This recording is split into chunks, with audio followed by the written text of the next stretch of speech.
నమస్తే. కన్యరాశి వాళ్ళకి ఎలా ఉందో మనం చూద్దాం. కన్యరాశి గనుక చూసుకుంటే మనం ఈ మంత్ ఎలా ఉంటుందంటే బాగుండాలి, బాగలేనిది అన్నది మీ యొక్క చేతుల్లో ఉంటుంది అని మీరు చెప్పుకోవచ్చు. గ్రహాలు ఎలా ఉన్నాయంటే చాలా అనుకూలంగా ఉన్నాయి. కానీ అదే గ్రహాలు మీకు కొంచెం మిమ్మల్ని డైవర్ట్ చేసే విధంగా కూడా ఉన్నాయి. మీరు ఒక మంచి మార్గంలో వెళ్తుంటే మీ ఆలోచనలు కొంచెం చెడు తిరిగే అవకాశం ఎక్కువగా ఉంటుంది. మీరు సెల్ఫ్ గోల్ అయ్యే అవకాశాలు ఎక్కువగా ఉన్నాయి. ఇది తప్పక కన్యరాశి వాళ్ళకి చాలా బాగుందని మనం గమనించుకోవచ్చు. ఇందులో కన్యరాశి కనుక చూసుకుంటే ఇందులో ఉత్తర 2, 3, 4 పాదాలు, హస్త 1, 2, 3, 4 పాదాలు, చిత్త 1, 2 పాదాలంతా మనకి కన్యరాశిలో ఉంటారు. పేరు బలం కనుక మనం చూసుకుంటే ఇందులో టో, పా, పీ, పు, షం, నా, పే, పో ఈ అక్షరాలు మొత్తం కూడా ఇందులో ఉంటారు. అయితే ఇందులో ఈ కన్యరాశి వాళ్ళకి ఈ అక్టోబర్ మంత్లో కనుక గ్రహస్థితి గమనించుకుంటే 2వ స్థానంలో 3 గ్రహాలు ఉన్నాయి. తర్వాత జన్మ రాశిలోనే ఒక గ్రహం ఉందన్నమాట. ఈ యొక్క గ్రహాలు ఓవరాల్గా కనుక చూసుకుంటే ఎలా ఉంటుందంటే ఇవి మిమ్మల్ని పెద్దగా ఇబ్బంది పెట్టే విధంగా అయితే ఏమో ఉండవు. కాకపోతే మీ యొక్క అటెన్షన్ని డైవర్ట్ చేసే విధంగా ఉండే అవకాశం ఎక్కువగా ఉంటుంది. ఇందులో మారే గ్రహాలు ఏంటంటేనండి శుక్రుడు, బుధుడు, సూర్యుడు మారుతూ ఉన్నారు. అక్టోబర్ 3, అక్టోబర్ 7, అక్టోబర్ 17 సూర్యుడు మారుతూ ఉన్నారు. ఈ యొక్క గ్రహస్థితులు బట్టి మనకి మహర్షులు సూక్ష్మ గోచారం, లఘు గోచారం అన్న ఒక కాన్సెప్ట్ ఇచ్చారు. ఈ కాన్సెప్ట్ ప్రకారం చాలా సమరీ లేకుంటే ముఖ్యాంశాలు వార్తలు ఎలా ఉంటుందో అలా 4 ముక్కల్లో హోల్ మంత్ అంతా ఎలా ఉంటుందో చెప్పొచ్చు. దీని ప్రకారం మనకి ధనం, ధనచ్ఛేదం, శ్రీయం అఖిల విషయ భోగం అంటారు. అంటే ఈ టైంలో మీకు సంపదలు వచ్చే అవకాశం ఎక్కువగా ఉంటుంది. ధనాన్ని కోల్పోయే అవకాశం కూడా ఎక్కువగా ఉంటుంది. మీకు అందుకని ఇందాక విషయం ఫస్ట్లో చెప్పాను, బాగుండాలి ఉండండి అనేది మీ చేతుల్లో ఆధారపడింది. ధనం వచ్చే అవకాశం ఎక్కువగా ఉంటుంది. కానీ ధనం మీ అజాగ్రత్త వల్ల కోల్పోయే అవకాశం కూడా ఎక్కువగా ఉంటుంది. థెఫ్టింగ్, డిస్ట్రక్షన్ అయ్యే అవకాశం ఎక్కువగా ఉంటుంది. ఇది మీరు చాలా కేర్ఫుల్గా పెట్టుకోవాలి. రెండోది శ్రీయం, ఫైనాన్షియల్గా గెయిన్ చాలా బాగుంటుంది. అఖిల విషయ భోగం, అన్ని విషయాల్లో చాలా భోగప్రదంగా ఉంటుంది, చక్కగా ఉంటుందని మన మహర్షులు చెప్తూ ఉంటారు. సో వివరాల్లో కనుక వెళ్తే ఇంకా డీటెయిల్స్, సూర్యుడు 2వ ఇంట్లో ఉండటం వల్ల మీకు కొన్ని ఛాలెంజెస్ ఉంటాయి. అవి ఏమంటారంటే హీనత్వం, దుష్ట సంసర్గో, మనస్తాప, శిరోవ్యధ, నిష్ఫలం కృషి, వాణిజ్య వెత్తరాశిగతౌ రవి అని చెప్తారు. అంటే దీని ప్రకారం హీనత్వం, మీకు నీచ బుద్ధి పుడుతుంది. తర్వాత దుష్ట సంసర్గో, దుష్టులతో సమాసం చేయాలన్న ఆలోచన వచ్చేస్తుంది. దీని వల్ల మీకు ఫైనల్గా మనస్తాపానికి గురే అవకాశం ఎక్కువగా ఉంటుంది. ఏదైనా కనుక పని చేస్తే అందులో రిటర్న్స్ లేకుండా ఇబ్బంది పడే అవకాశం ఎక్కువగా ఉంటుంది. సో ఇది కొంచెం గమనించుకోవాలి. ఇందులో బేసికల్గా మీరు హీనత్వం, దుష్ట సంసర్గమయ్యే అవకాశం ఎక్కువగా ఉంటుంది. తర్వాత బాధపడతారు. ఈ క్రమంలో మీరు కొంచెం గొడవలు కూడా పడే అవకాశం ఎక్కువగా ఉంటుంది. ఇది గుర్తుపెట్టుకోవాలి. అందుకని మీరు కూర్మ అవతారం ఎత్తాలి.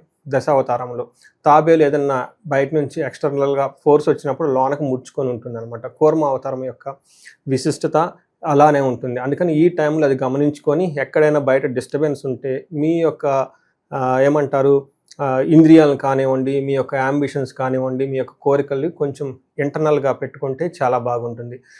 సూర్యుడితో పాటు మీకు కుజుడు కూడాను ఇబ్బంది కలిగించే పొజిషన్లో ఉన్నారు. కుజుడు మీకు 2వ ఇంట్లో ఉండటంతో అసత్వం, సతతం క్లేశ, సర్వకార్య వినాశనం, సదా దుర్జన సంపర్క, భీతి స్యాత్ ధనకే కుజ అని చెప్తారు. అంటే సదా దుర్జన సంపర్కం, ఈ టైంలో దుష్టుల చేత మీరు చేరి వాళ్ళతో గడపాలన్న ఆలోచన మీకు వస్తుంది. ఇందాక సూర్యుడు అదే పని చేస్తున్నాడు, కుజుడు కూడా ఇదే పని చేస్తున్నాడు. గుర్తుపెట్టుకోండి, బీ కేర్ఫుల్. సర్వకార్య వినాశనం, ఈ టైంలో మంచి మంచి పనుల మీద మీకు అటెన్షన్ చేయడానికి మైండ్ ఉండదు. ఒకవేళ చేసినా అది మధ్యలో ఆగిపోతుంది. ఆ తర్వాత ఏదో ఒక బాధ కలిగించినట్లు మీరు సెన్స్ ఆఫ్ లూజ్ అనే ఒక ఆలోచనలో ఉండే అవకాశం ఎక్కువగా ఉంటుంది. మనీ విషయంలోనూ తర్వాత భయం జరిగే అవకాశాలు ఎక్కువగా ఉండే అవకాశం ఉంటుంది. సో బేసికల్ ఇందులో కూడాను మీకు దుష్ట సంపర్కం అని చూపిస్తుంది. కేర్ఫుల్గా ఉండటం చాలా ఇంపార్టెంట్.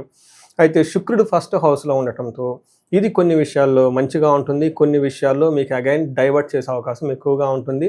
మనకి మహర్షులు ఏం చెప్తారంటే అర్ధలాభాచ సౌఖ్యం పరస్త్రీ సంగమం తథా యత్నకార్యార్ధలాభాశ్యాత్ జన్మకే భృగునందనే అని చెప్తూ ఉంటారు. ఈ టైంలో వీళ్ళకి అర్ధలాభం, ధనలాభం చాలా బాగుంటుంది. సౌఖ్యంగా ఉంటారు. పరస్త్రీ సంగమం తథా లేదా పరపురుష సంగమం అని చెప్తారంటారు. జెంట్స్కి అయితేనేమో పరాయి లేడీస్తో ఎక్కువగా మాట్లాడి వాళ్ళతో కలిసి ఉండే అవకాశం ఎక్కువగా ఉంటుంది. అది కానీ స్త్రీలు అయితే అగైన్ పరపురుషులతో కలిసి వాళ్ళతో మాట్లాడి వాళ్ళు కలిసి ఉండే అవకాశాలు ఎక్కువగా ఉంటాయి. యత్న కార్యార్థ లాభాశాత్, ఏదైనా గనక పని చేస్తే కార్యజయం అయితే కలిగిస్తూ ఉంటుందని మనం చెప్పుకోవచ్చు. ఓవరాల్గా గనక చూసుకుంటే ఈ టైంలో జెంట్స్ అయితే లేడీస్ ద్వారా, లేడీస్ అయితే జెంట్స్ ద్వారా బెనిఫిట్ పొందే అవకాశం ఎక్కువగా ఉంటుంది. వాళ్ళలో కలిసే అవకాశాలు కూడా ఎక్కువగా ఉంటుంది. అది ఫ్యామిలీ మెంబర్స్ అయినా అవ్వచ్చు, బయట వాళ్ళైనా అవ్వచ్చు. బట్ ఓవరాల్గా కనుక చూసుకుంటే ఈ టైంలో కొంచెం మీరు ఒక పద్ధతిగా వెళ్తున్న వాళ్ళు కాస్త కొంచెం అటు ఇటు డైవర్ట్ అయ్యే అవకాశం ఎక్కువగా ఉంటుంది. కొంచెం జాగ్రత్తగా ఉండటం ఈ మాసంలో కన్య రాశి వాళ్ళకి ఇంపార్టెంట్. నవరాత్రులు, తర్వాత ధనత్రయోదశి, అమ్మవారి పుట్టినరోజు, అమావాస్య, ఇలా రకరకాలన్నీ పండుగలన్నీ ఉన్నాయి కాబట్టి ఈ టైంలో ధనానికి సంబంధించిన అటెన్షన్స్లో ఎక్కువగా పే చేస్తే చాలా బాగుంటుంది. మనకి నక్షత్రం ప్రకారం కనుక చూసుకుంటే ఉత్తర ఫాల్గుని, హస్త, చిత్త 3 నక్షత్రాలు ఉంటాయి. ఇందులో ఈ 3 నక్షత్రాల్లో కనుక మనం చూసుకుంటే ఉత్తర ఫాల్గుని వాళ్ళకి ఐశ్వర్యప్రదంగా ధనలాభము, మృష్టాన్నము ఉంటుంది. చక్కగా అన్ని విషయాల్లో చాలా బాగుంటారు. అయితే ఇక్కడ నాశనము, కలహము ఒకటి చూపిస్తుంది. కేర్ఫుల్గా ఉండండి. ఏదో ఒక పని కనుక మీరు చేస్తూ ఉంటే అనుకోని విధంగా టర్న్ అరౌండ్ ఇబ్బందులు పడే అవకాశం ఎక్కువగా ఉంటుంది. గొడవలు వచ్చే అవకాశం కూడా ఉంటుంది. హస్త నక్షత్రం వాళ్ళకి అగైన్ ఐశ్వర్యవంతంగా ఉంటుంది, ధనలాభం ఉంటుంది, సంపాదనలు ఉంటాయి, మృష్టాన్న భోజనం ఉంటుంది. ఈ టైంలో వీళ్ళకి కలహము, నాశనం కూడా చూపిస్తూ ఉంటుంది. ఈ విషయంలో కొంచెం కేర్ఫుల్గా ఉండాలి. అగైన్ చిత్తా నక్షత్రం కనుక చూసుకుంటే వీళ్ళకి సంపదలు వచ్చే అవకాశం ఉంది, ధనలాభం వచ్చే అవకాశం ఉంది, ఐశ్వర్యవంతంగా ఉంటారు. అయితే వీళ్ళకి ప్రాబ్లమ్స్ చిత్తా నక్షత్రం వాళ్ళకి ఎక్కువగా ఉండే అవకాశం ఉంది. వీళ్ళకి మరణము, మృత్యుభయము, నాశనము, కలహము చూపిస్తూ ఉంటుంది. గొడవలు అవుతాయి. మీరు ఏదైనా పని ఇంతకుముందు చేస్తుంటే ఈ టైంలో ఆగిపోయే అవకాశం ఎక్కువగా ఉంటుంది. దీనితో పాటు గొడవలు, నాశనము, మరణ భయం కూడా చూపిస్తూ ఉంటుంది, మృత్యు భయం కూడా చూపిస్తూ ఉంటుంది. కొంచెం జాగ్రత్తగా ఉండి పరిహారాలు చేసుకుంటే వీటి నుంచి చక్కగా బయటపడి లైఫ్ అనేది ముందుకెళ్ళే అవకాశం ఎక్కువగా ఉంటుంది. ఉత్తర ఫాల్గుని నక్షత్రం వాళ్ళకి గురువు వల్ల లత్త ఉండటంతో మీకు పశు నాశనం, లేదంటే మీకు వెహికల్స్ కానీ కంఫర్టబుల్గా వచ్చే ఏమైనా సపోర్టింగ్ సిస్టమ్స్ ఉంటే అవి మీకు ఇబ్బంది పెట్టే పరిస్థితిలో ఉంటాయి. ఓవరాల్గా హస్త, చిత్తా నక్షత్రం వాళ్ళకి హార్ట్ అటాక్స్ ఉన్నవాళ్ళు కొంచెం జాగ్రత్తగా ఉండాలి. ఈ టైంలో గ్యాస్ట్రైటిస్ వచ్చే అవకాశం, చెస్ట్ పట్టినట్టు ఉండే అవకాశం ఎక్కువగా ఉంటుంది. తద్వారా మీకు కొంచెం భయపడే అవకాశం ఎక్కువగా ఉంటుంది. వీళ్ళు కొంచెం డైటింగ్ చేయటం, వాకింగ్ చేయటం, తర్వాత కొంచెం కేర్ఫుల్గా ఉండాలి హస్త, చిత్తా నక్షత్రం వాళ్ళకి. ఎందుకంటే సూర్యుడు ఏ నక్షత్రంలో అయితే ట్రావెల్ చేస్తుంటారో ఆ నక్షత్రం వాళ్ళకి చెస్ట్ పట్టినట్టు ఉండే అవకాశం ఎక్కువగా ఉంటుంది. కొంచెం గమనించుకోవటం, జాగ్రత్తగా ఉండాలని చెప్పేసి గమనం. మనం పరిహారాలు కనుక చూసుకుంటే వీళ్ళకి ఈ కన్యారాశి వాళ్ళకి ఫస్ట్ కుబేర పాశుపత అభిషేకం చేయించుకోండి. ఎంతో విశేషమైన లాభాన్ని ఇస్తుంది ఈ టైంలో. వీటితో పాటు మీకు శ్రీలక్ష్మి విశేషం హోమం చేసుకున్న, స్వర్ణలక్ష్మి విశేషం హోమం చేసుకున్న చక్కగా కలిసి వచ్చే అవకాశాలు ఎక్కువగా ఉంటాయి. ఏదైనా కనుక గొడవలు అవుతూ ఉంటే వీళ్ళు మన్యు పాశుపత అభిషేకం లేదా చండీ హోమం, చండీ పారాయణం చేయించుకున్న విశేషంగా కలిసి వచ్చా ఉంటుంది. భార్యాభర్తలు ఎవరైనా కనుక గొడవలు పడుతూ ఉంటే ఇండివిజువల్గా జాతకం చెప్పించుకొని అన్యోన్య దాంపత్య పాశుపతం, లేదంటే వాళ్ళకి ఏమైనా గనక దోషాలు ఉంటే ఆ దోషాలన్నీ తెలుసుకొని ఫస్ట్ 1-2 సార్లు వెరిఫై చేసుకొని ఉంది అనుకుంటే చక్కటి పరిహారాలు చేసుకుంటే ఆ పరిహారాల ద్వారా ఎలాంటి సమస్యలైనా కానీ మీరు అధిగమించి లైఫ్ అనేది ముందుకు వెళ్ళిపోయే అవకాశం ఎక్కువగా ఉంటుంది. సో ఈ రాశి వాళ్ళు మీకు ఇండివిజువల్గా ఇంకేమైనా ప్రాబ్లమ్స్ ఉంటే స్క్రీన్ మీద కనిపిస్తున్న నెంబర్ ద్వారా రీచ్ అవ్వండి.